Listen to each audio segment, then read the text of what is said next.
Hey, Dave O'Sullivan here, and I'm delighted to announce I'm bringing my return to play course to Australia in May 2020. I'm going to be in Adelaide, Melbourne, Sydney, Canberra and Brisbane, delivering a one-day workshop where at the end of those 1 days, you're going to have the confidence and clarity to design a very simple graded exposure step-by-step program that I've used myself with England Rugby in the Japan World Cup, in the Six Nations this year, in the 2017 Rugby League World Cup in Australia, and also here in my own private practice. So we just had a really good coaching call this morning. We had, I think we had 23 live on the call. So really good numbers again this week. And we do our coaching calls on a Friday at 6 a.m.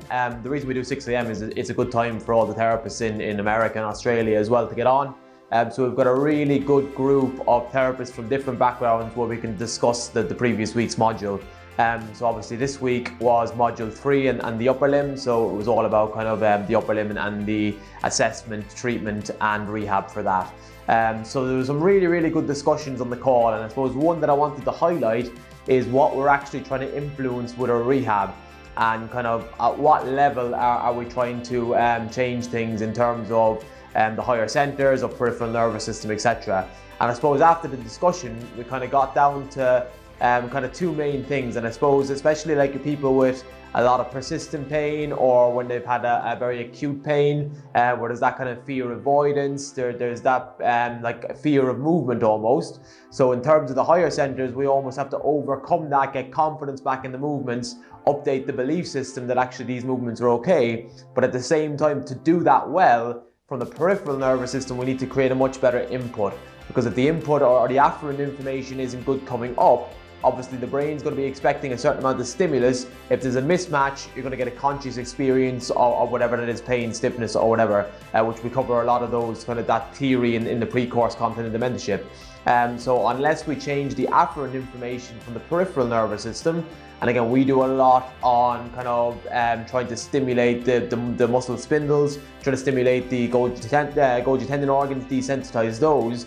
And if we can create better afferent information, and then by gradually increasing the demand in terms of load and speed, we can start to update the belief system and get confidence back into these movements. And then we can kind of influence both the peripheral nervous system and the higher centers. And I suppose the real nice thing about that is, rather than just getting your short-term kind of neurological changes, if we can update the peripheral nervous system as well and get those tissues working reflexively well at a spinal cord level, which is much more like real life when I go to pick something up, again, that's going to be controlled mostly reflexively. So if we can get those things working really well, normally the carryover is a lot better. So some really good discussions this morning on the call. That was just one of the best ones for me. I really enjoyed that conversation. Really looking forward to next week now when we go on to the lumbar spine, which is one of my favorites in terms of the rib cage. There's always some really good discussions from that, and people coming at it from different angles. So looking forward to discussing the mentorship side of things and our thought process with all the therapists who are on January's class next week. Just to talk about this week, some of the questions that came up.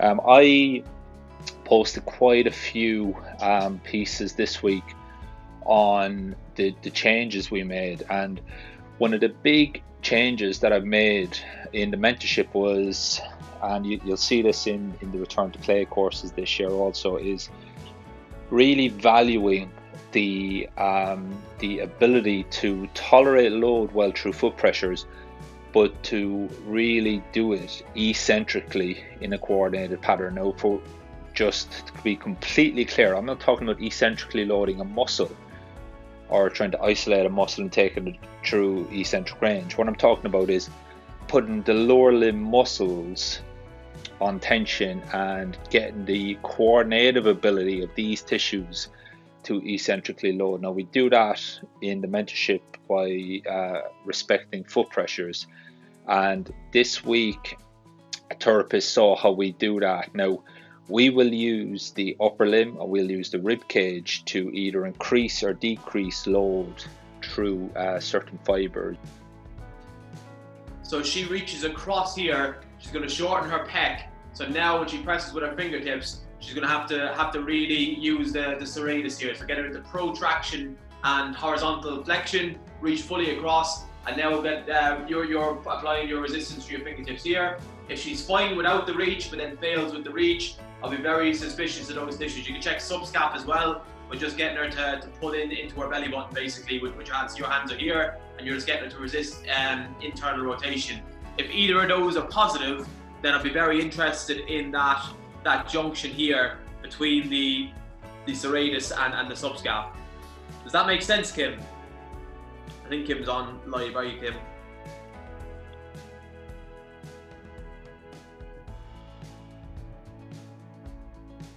Perfect, yeah.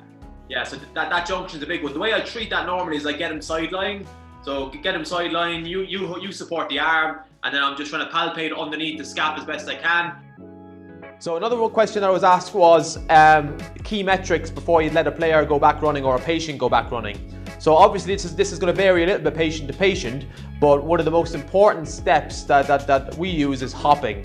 So if we look at the research and we look at the rate of force development, if we can get someone doing consecutive hops over like 10-15 meters at pace, that rate of force development is very, very similar to sprinting. So if we can get them tolerating that, and then we go to a tempo at 40%, we've kind of ruled out that the pain's going to come back, or at least given us the best chance. The only difference with the tempos now is the speed's a little bit faster in terms of turnover the legs, etc.